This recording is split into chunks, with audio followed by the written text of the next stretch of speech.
take it away. Thank you, Joe. There we are. Let me get rid of that. Well, I kind of feel after that build-up that you'll be expecting something really fabulous, and I do hope you're not terribly disappointed. Let me start by telling you a little bit about my story. So, who am I? I'm Jackie Weaver. Apparently, these days nobody ever calls me Jackie. They always call me Jackie Weaver, but I'm okay with that. And I started my career, if you will, in local politics almost 25 years ago. Please bear with me. 25 years ago, local democracy looked a lot different than it does now.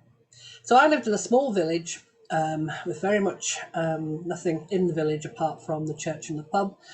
And on account of being somewhat older, I felt that it wasn't a good idea to spend too much time in the pub. So I was looking for something else to do in the village that was kind of not necessarily too much to do with the church. So I found myself gravitating towards the local council. Now, as you can imagine, in a very small village, a small parish, the local council is very local, and ours was largely made up of farmers from the community.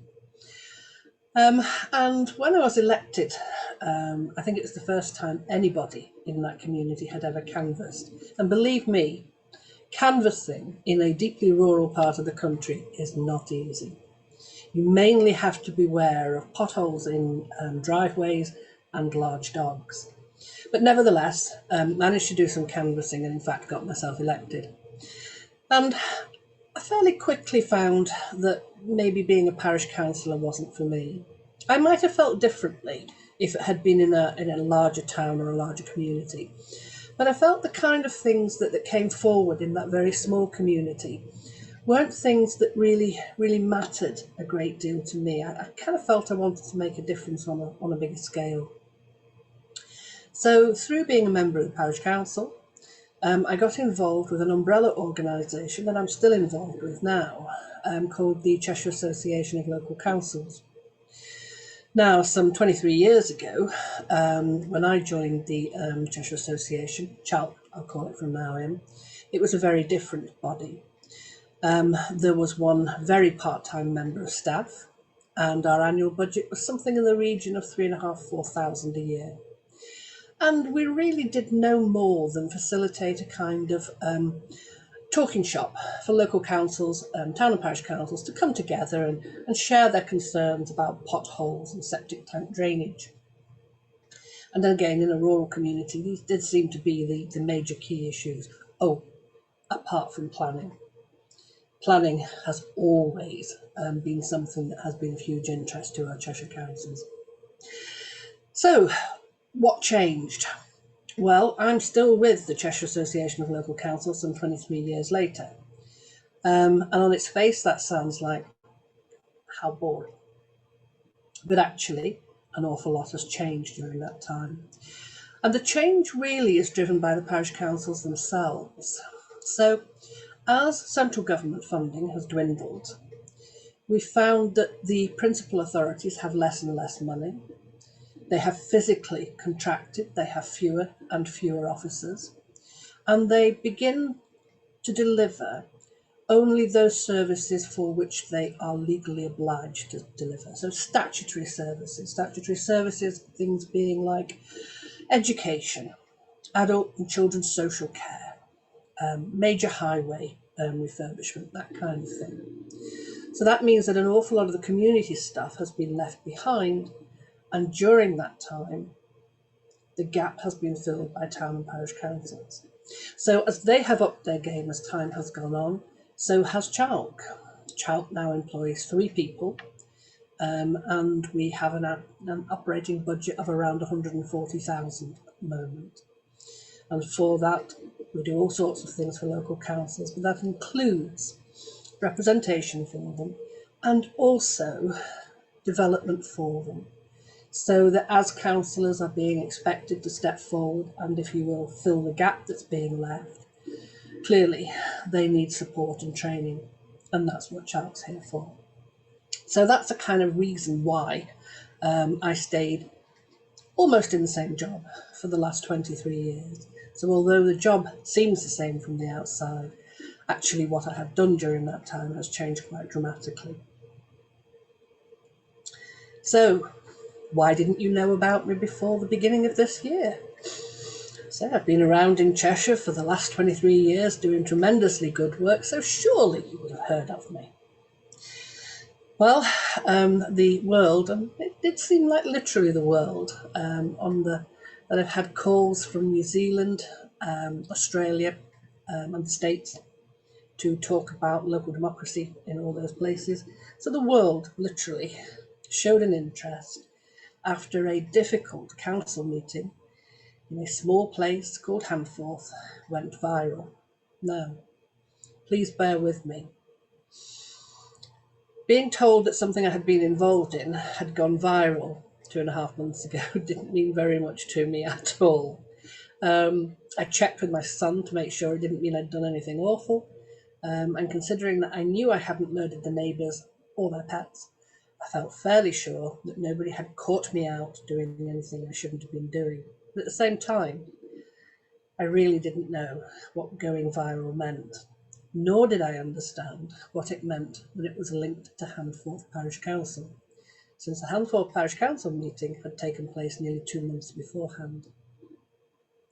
So suddenly we have a huge spotlight shone both on the Parish Council and on myself, and on local democracy itself. So suddenly people are saying, what is this all about? What is a parish council? Who are you? Why were you there?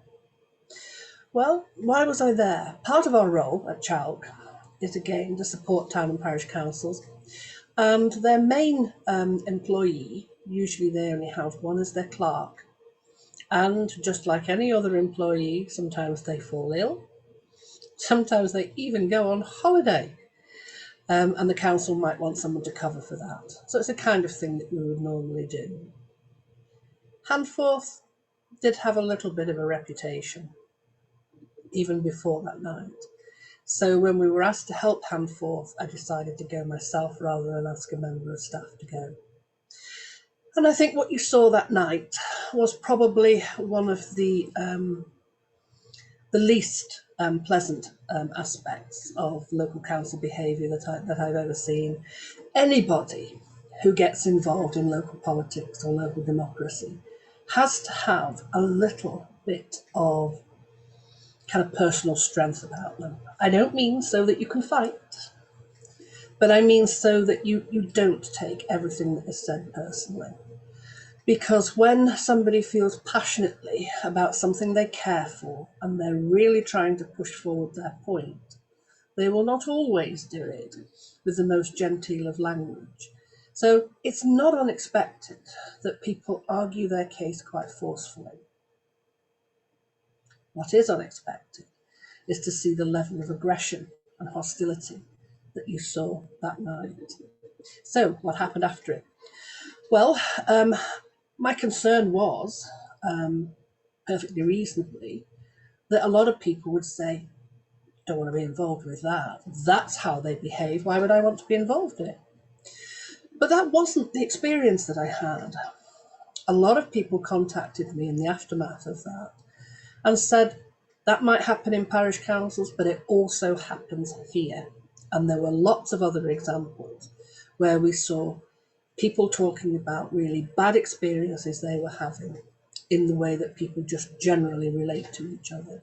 And the video itself had a kind of, had resonance for people who felt that way. I think it also made people question, what is a parish council? Why would these people get so excited about anything? And on the back of that, we were able to kind of drip feed the information that we've been trying to do over the last 2 or 3 months about what local councils are. Because I think people get horribly confused about the 3, potentially 4 levels of democracy that we have in our parishes.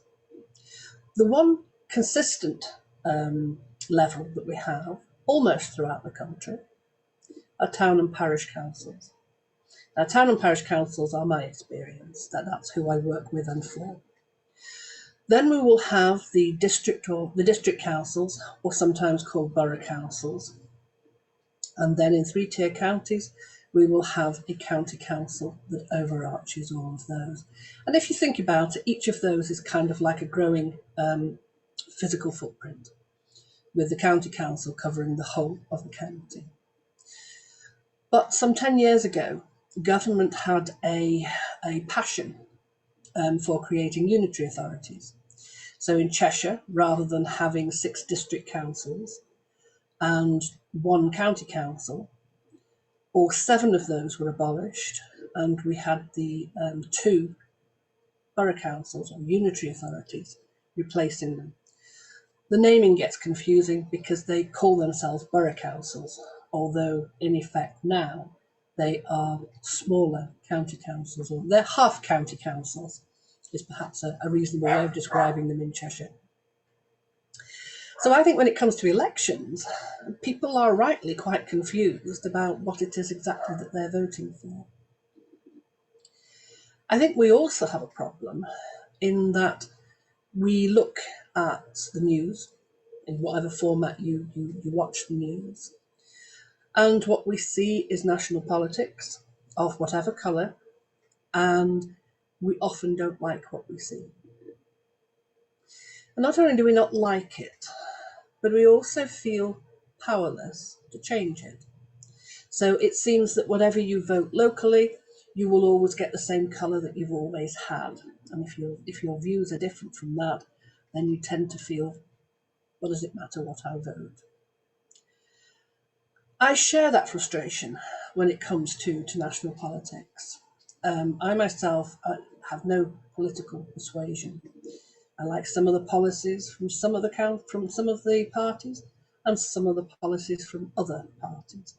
And sadly, you don't get to pick in that way. But for me, my passion is local democracy, not national politics. And I feel strongly about it. And I want to tell other people about it, because I think it is a place where you can make a difference. We're coming up to local elections. Yeah, I bet you've heard that before. And people are saying, well, why bother voting? What does it really matter? Who's going to notice if I vote? Who should I vote for? And for me, I always kind of think fairly small, and I think fairly local. And I think to myself, where do I want to make a difference? What do I actually want to see change? Is there something in my community that I want more of or less of? Is there something that I want made better? Is there something I want taken away? What is it around my own home that I feel would really make a difference? And that's what I think is worth voting for. And that's what I think makes a change. And also, it makes a change in a time scale that you actually see it happening. Now, you might argue, well, I don't really know what their politics are. I don't know anything about them. And I suppose I get a bit cross, because I think there is a duty on us who are involved in local democracy to communicate, to be transparent, to make sure that we have websites and forms of communication that we can reach out to you with. But you also have to take a step forward. You also have to look at what it is around you that's important, and what you want to change and what you want to get involved in. And then if you look at your local council, you should easily be able to see some synergy between the two. And that would be the person that you vote for. Now, at local level, town and parish council level, we rarely have party politics.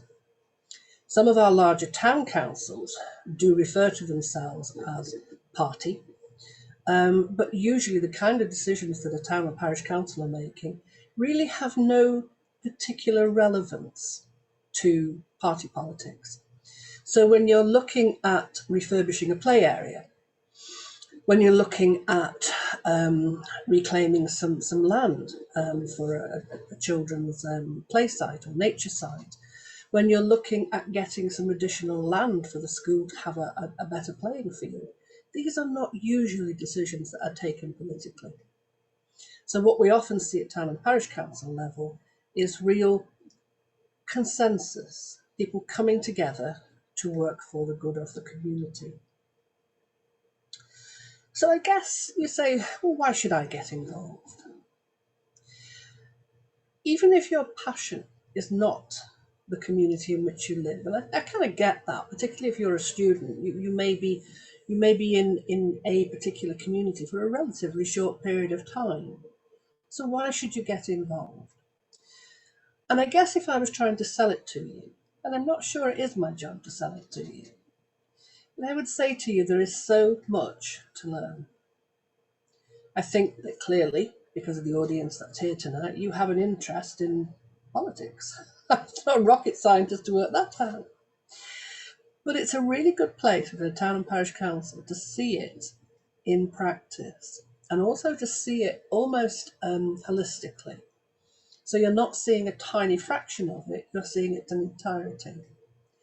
It's a good place to begin to find your feet when it comes to making arguments. I don't mean bust-ups, but arguments about something that you feel strongly about, putting your point forward.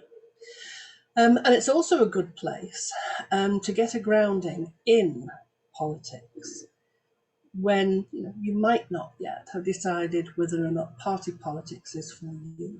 So you can try it out there. And frankly, if nothing else floats your boat, perhaps it's also helpful to have engagement in something like that as being something that goes down on your CV. Might as well be practical about these things.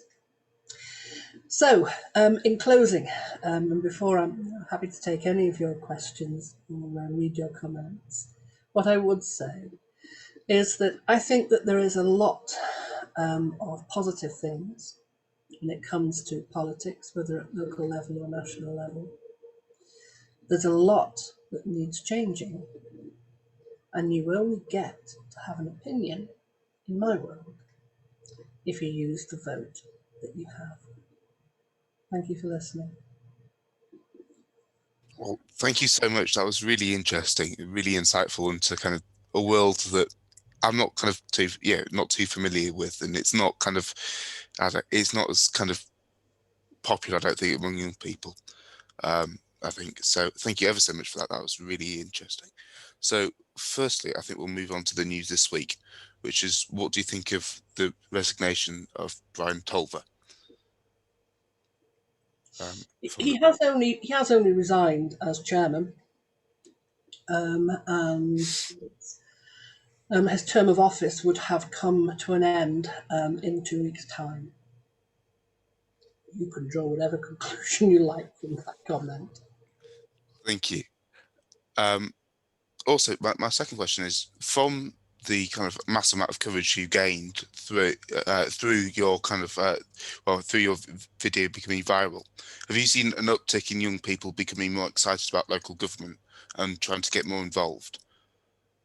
I think it's difficult for me to quantify whether or not these are young people, bearing in mind that most people are younger than me, so I can say yes to that probably. But what I am hearing from colleagues is twofold. One, there has been a bigger increase in the number of people attending council meetings, and of course they're virtual. So they're reporting that more people are attending, and of course for a little while that was just for the entertainment value, but that hasn't been all. And secondly, colleagues at the principal authorities who are responsible for elections are saying there has been much more interest in the local elections this year. That's really interesting. I hope that's some really positive news, and hopefully kind of more people get involved with this. Yeah, but we have to continue to build on it. I mean, that for me is the challenge. I guess my popularity has lasted longer than I thought it would do. But it's how do we find a way of continuing to keep town and parish councils in the minds of the general population? Because my view is they are such an effective tool for achieving whatever you're trying to achieve in your community. So how do we keep making those links? That's brilliant, and that kind of leads nicely onto the next question, which is how do you think we get more young people into politics in general? I almost wish we could stop calling it politics. I think politics has such a, I don't know about you, but I mean, even 25 years into the business, I still feel politics is about angry people sat round a council chamber being difficult with each other, and trying to score points. I mean, that's my kind of picture of politics, which is why I kind of try to move the direction of the discussion onto something called local democracy, because for me, that's a very different creature. And that's really where, people come together.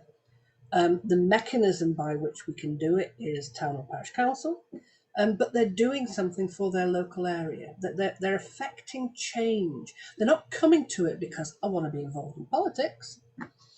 I want to be a minister. I don't care what I do, just want to be a minister because I really like the bag they have. It's kind of like I want to do this, and the means to do it is local democracy. That's what I think is really important, and I'd really like to change that kind of message. So that's what we're talking about. Because again, when people say I want to get involved in politics, I say, yeah, but what do you want to do? You want to do with your politics, and it's like it's a kind of career in its own right, and that troubles me. Thank you very much. That's a really interesting answer. So we've had kind of two similar questions that I'll go to next, which is, do you think that the popularity that you've spoken about that have increased people on the Zoom calls for the entertainment factor, do you think that will continue on when Zoom is hopefully over and everything is back in person again and it's more difficult to go into kind of to council meetings and things like that? Well, I mean, we've never had such a concerted campaign as we have over the trying to retain the ability to hold virtual meetings. Now, actually, this afternoon we just heard the ruling from the High Court, which is the High Court has ruled that in fact it will take primary legislation in order to extend the ability. Otherwise, it closes. We cease being able to hold virtual meetings on the 6th of May. And the whole of local democracy, local councils, are behind retaining the power to have virtual meetings for many, many reasons. And one of them is that it really is enhancing local democracy by getting people involved, even if it's only to, my phrase, bear witness, by watching what goes on. And I think that I think we all want to go back to some form of physical meetings, but we should still have the ability to have virtual meetings as well. It's such a pity if we lose that. That's really interesting. That's really good. So my next question is, oh, that's not sorry, is that the local elections and the police and crime commission elections have famously low turnouts. What do you think that the national government and local governments can do to try and change these kind of attitudes? I think they have a big job on their hands. I know our police and crime commissioner very well. I don't mean because I'm always in trouble. I don't think that. But I do know our police and crime commissioner in Cheshire very well. I knew the last one very well as well. And I'm not altogether sure what they do. I understand the words, or I can remember the words and I can relate them or relay them. But I'm absolutely not sure what difference a PCC makes. And I suspect that if I don't understand it, probably a lot of people that don't. So for that reason, I think it's quite a difficult one to get behind. I guess I would like to hear more about what a PCC does apart from talking to the community. Okay, that's brilliant. The next question is about these upcoming local elections. How Sir Keir Starmer's said that they're the most important elections in in a long time. What do you think? Yeah, do you think what effect do you think this will have on the nation, the way that these goes? So that's really awful English. Um, I wasn't marking your English. And at least you didn't have to spell it, Joe. Um, um, I think it's an interesting one, which we always say when we haven't got a clue what the answer is. Um, I think if there's not a reasonable turnout at the elections this year, given all the promotion that they have had, and there has been much more promotion for local council elections this year than any other year I've ever seen, then I think a lot of us need to go away and put thinking caps on, because if the increased publicity, etc., doesn't have an effect, then I think we need to look at what will have an effect, because we can't keep doing the same thing. Thank you very much. Yeah, so just yeah, please put your questions in. Otherwise, you might get a lot of terrible ones from me. So you definitely don't want that because yeah, the country that shall not be named might be mentioned. So yeah, so the next question is quite different.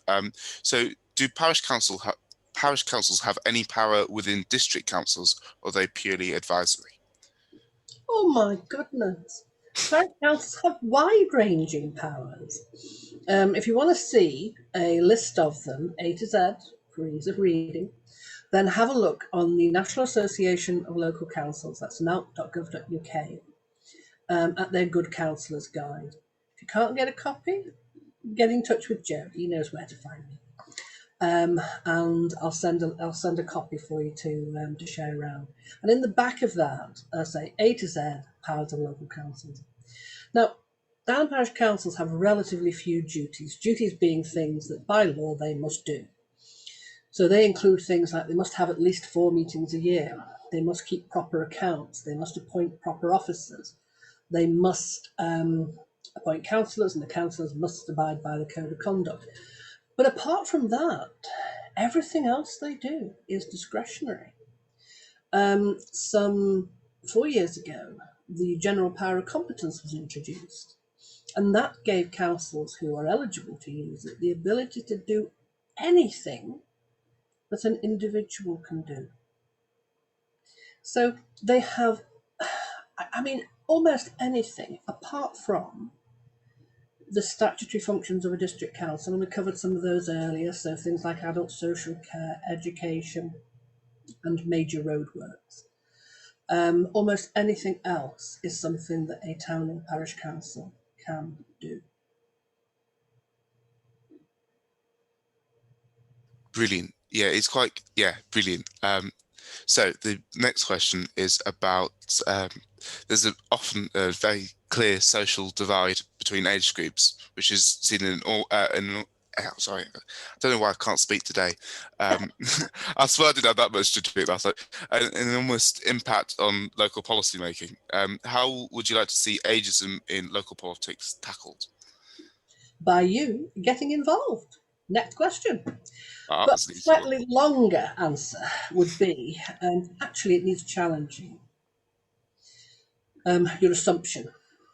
I mean, you are absolutely right, whoever asked the question, that there are many councils where diversity, whether it's age, gender, whatever, it is not represented. But there are also many councils where it is. Those of you who follow me on Twitter will see. Those of you who don't follow me on Twitter, why don't you? And then I'll have more followers, and that'll make me really happy. But those of you who follow me on Twitter will see I constantly retweet stuff about when a council has had an initiative about inclusion, or if it's had an initiative about engagement with young people, and we have lots of examples of that. I mean, here in Cheshire, for example, I have 2 councils where their mayor was younger than 21. So it's not a universal lack of engagement, but there's definitely more work to be done. been a year and I still can't work, so sorry.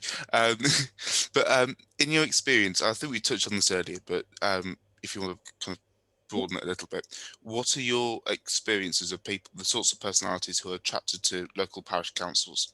This person has said that The Economist suggested that organised fates, the kind of people that organise fates, pick up litter, and raise money to revamp local amenities, and yeah, and they also the other side of it, the people that would call police and if you touch their bins, apparently, according to The Economist. So does your experience match up with what they've said? I want to know why The Economist is going around touching people's bins. I think we should stop that. I think that parish councils, let me put it another way, communities get the parish council they deserve.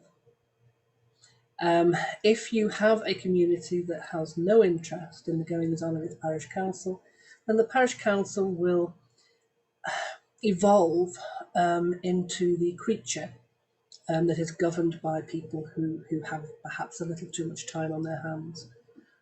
But nobody's taking any interest and they're not doing any harm, except people who want to play with the bins. So, you know, it's about the community looking at the parish council and recognising that it is an asset to the community, that it's an asset that needs to be used. And in order to use it, you need to get involved with it. So if your parish council doesn't do the things that you want it to do, then look at who is sitting on the parish council. Every 4 years, you have the ability to completely remove that parish council. So look at the things that you might want to have done in the community. Perhaps we need some chains around those bins.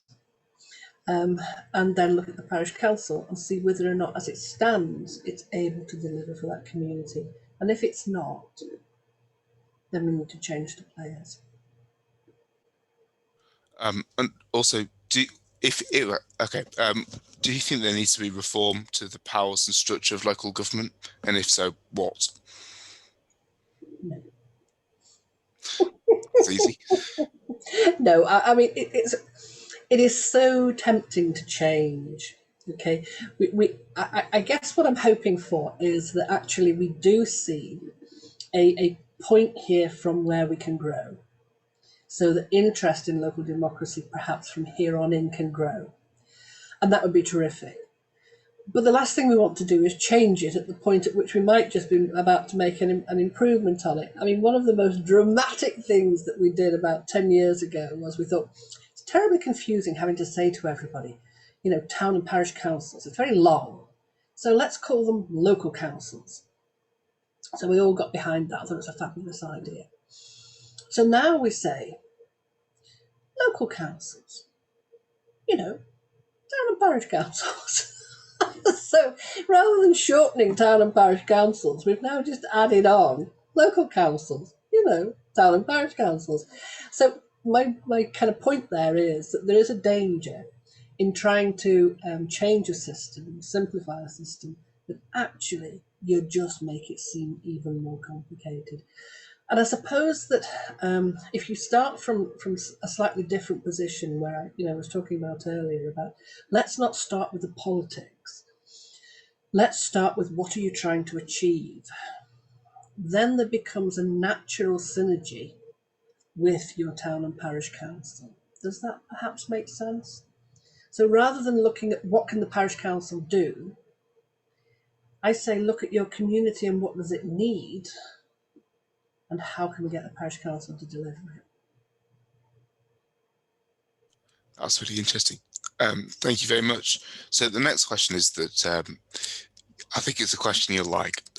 Is how can we remind voters that actions of national politicians do not represent the actions of local politicians? Um, Gemma says that she feels that too many votes are based on national politics, even though they're very separate from the work of the councils on the ground. I think she's entirely right. I think there's something inherently lazy about voting for a colour. I think that when you vote for somebody under a party flag, you're not really paying much attention to who they are. And I would say, particularly at local politics level, which is all I know, town and parish, remember, that actually it's about the area, it's about the community, and it's about what that person has done or not done in the community since the last time they were elected. And that for me is what we should be basing our vote on. Because I think you're absolutely right. Casting your vote on the basis of, party politics, for example, and I'm not sure higher up how you can do otherwise, but casting your vote that way, I don't think you feel you are making a difference. And there are certain constituencies where you know you won't be making a difference when you cast your vote. Thank you. Yeah, thank you. If you have any more questions, oh, there is one. That's helpful. Okay, that's a really good question. What achievement in your career so far are you most proud of? Oh, blimey.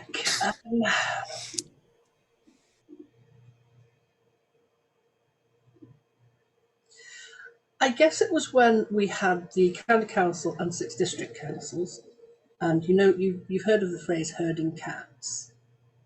Okay, so county council, district councils, a lot like herding cats. When we negotiated a charter between the county council, the district councils, and the 243 parish councils, and they all signed up to a partnership way of working. That was pretty good. It's good that you took you so long to pause all the great things to kind of go through. Because often they're very it's an interesting question, Joe, because often the answer I might give to you is such a kind of small and personal thing. I'm not sure you'd appreciate the significance of it. I mean, in my job, there's lots of small wins. When you help a council to negotiate its VAT return on the village hall, and save them £175,000. When you have someone come and talk to the parish councils about planning, they really like planning. And you get an awful lot of positive feedback, and they begin to understand where they can make the most difference, where they can have the greatest effect in determining development in their own areas. There's lots of really small but significant wins. Yeah, that's a great job. Something like that sounds great. Okay, next is probably slightly more negative, unfortunately, and it's about what are the financial issues impacting local government and what needs to be done to fix them. Sorry. Well, again, at town and parish council level, our problems are our own, and that is kind of the beauty of town and parish councils. We are local authorities in our own right. So in Cheshire, my parish councils, there's 234 of them, and each one of them has tax raising powers, so that they're able to levy a tax or a precept on all the local inhabitants. To provide whatever services the local community wants. So if the community wants a play area, it pays for a play area. It doesn't get any government funding. There's no government subsidies for town and parish councils. And when they have large capital projects, they are able to borrow money through the Public Works Loan Board. So in a way, they are quite comfortable in that way. The challenge really is for the next tier, which in Cheshire would be the principal authorities, or in 3-tier areas would be the borough councils and the county councils, because their big issue has been the reduction in funding from central government. So more and more, the local community is having to fund what the local community needs. Now, in a way, that would be okay if every local community had the same makeup. But they don't. Cheshire, if I'm possibly an example of it, has a much older population. So consequently, the health and adult social care bill in Cheshire is perhaps disproportionately high, and of course disproportionately expensive. So I guess that in that sense, every county is unique, and so will have unique problems. But the only solution to these things, I suspect, is increased taxation, where we pay for what we use. I'm not sure that there's another alternative to it, since government cannot make money appear. I mean, I think all we can hope for is that our money is spent wisely, and if we feel it's not being spent wisely, well, it's back to that ballot box. That's excellent. Thank you very much. So, Adam asks, how do the big promises made by national politicians, such as things like house building and things like that, affect local government? It depends on what tier of local government again. It affects the middle tier, shall we call them, in a relatively positive way, because of course more house building brings more money.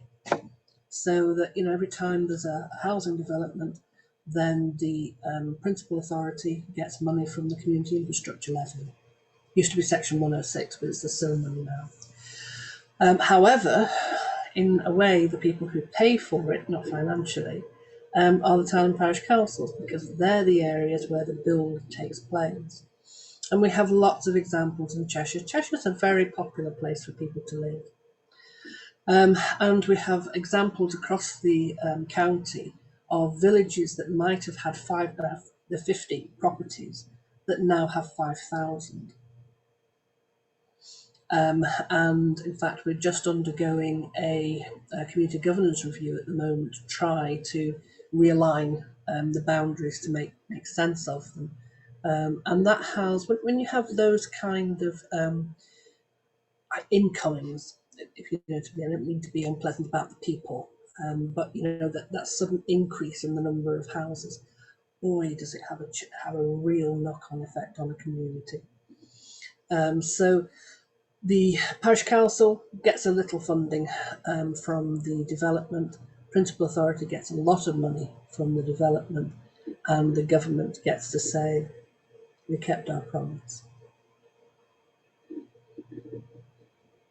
Would you support an idea that, let's say, you ban from like parish councils, things like that, people running under like the Labour or Conservative banner, and just have everyone as like an independent? I don't know if that's possible or against the law. It probably is, but um, Um, the, the party politics does not really play a part in town and parish council politics. It goes back to being a kind of lazy way of choosing somebody, in my opinion.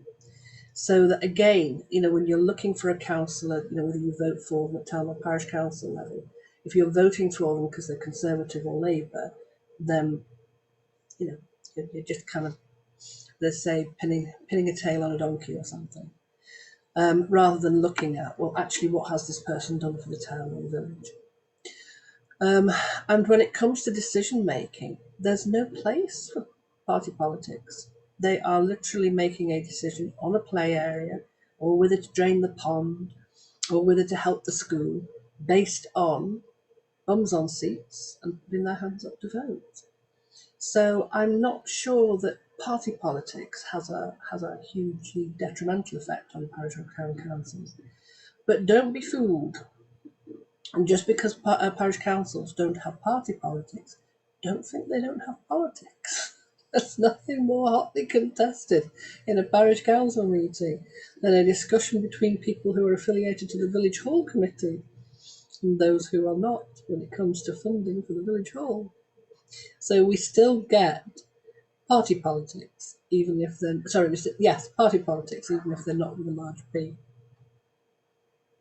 that's really interesting. That's yeah. Um, okay, yeah. Do you think that local councils can have a role in addressing kind of the national issues like climate change and things like that kind of affect the whole country? But what role do they have in trying to play to stop those kind of stuff? I think they are the only ones that have a role to play, frankly. I think that when it comes to things like climate change, I think the temptation is to leave it to government. And actually, it's about individuals' behaviour. repeated millions of times over that will make the biggest difference. So for me, it's about parish councils getting behind carbon neutral schemes. We have a number of them in Cheshire already. And it's about them working with their communities to raise awareness, etc. And then bit by bit, you see country. So that if all the parishes get involved, then that means the districts that are involved, then means the counties involved. And when the counties join up, that's your country. So do you think that from your experience of becoming that kind of a viral superstar, if I could put it like that, like, and people contacting you from all across the world from you, like, I'm, for example, I'm really interested in Uzbekistan. Sorry, there's a drinking game going on. If I mention that country, everyone has to drink from PolSoc committee. It's So just like a hence, second of it. hence, kind of, yeah. So do you think that there's in other countries across the world similar experiences to what you've had here? Not necessarily just that one meeting that was particularly awful, but kind of just generally across the board. I think there must be. I mean, I did say earlier that, the idea that people coming together to share ideas and trying to push their, promote their ideas is likely to result in tempers flaring, etc. Of course it is. And I think there's also something about, it was one of the questions that we had earlier, the kind of power base that seems to come with local democracy can attract a particular kind of person. So I think by definition that must happen elsewhere, including Uzbekistan. Yeah, I'm not sure Uzbekistan, let's say, is necessarily as democratic as we are with these things. I'll put it politely like that, because I really want to go and don't want to get banned for comments I made with Jackie Weaver. Probably, if it's put on YouTube, that's probably not the greatest thing. So I think, Adam, we've kind of already answered your question. What? Okay, you mentioned schools as being a remit of the parish councils. This person thought that the county councils run schools. Is it a combined effort, or is it just one or the other? No. Most definitely, the county council or the unitary authority are responsible for education. The example I gave was the parish council helping get an additional playing field for the school. It could also be for community use, that kind of thing. That's great. I love the So yeah. schools are definitely principal authority. It's good to yeah. I yeah. That went way over. Yeah. Thank you. Yeah. That was really good. If anyone's got any other questions, please kind of ask them. Go ahead. Yeah. So thank you ever so much for coming and joining us on this. What in York is actually a lovely evening. Much better than that. I don't know why my mate could have his birthday today and not yesterday. But yeah, that's Particularly probably a bit harsh. But yeah, when Becca stands ahead, or it was nipping last night. But yeah, so thank you ever so much for coming. It's so kind to give up your time, and I hope that kind of the people who are here kind of inspired to kind of go into local politics and make a change for their their communities. And if you're ever in York and fancy coming to talk to us again in person, you're always more than welcome. Yeah, yeah, if you I might take you up on that. We used to have our regional meetings in York, not far away from York Station, in fact.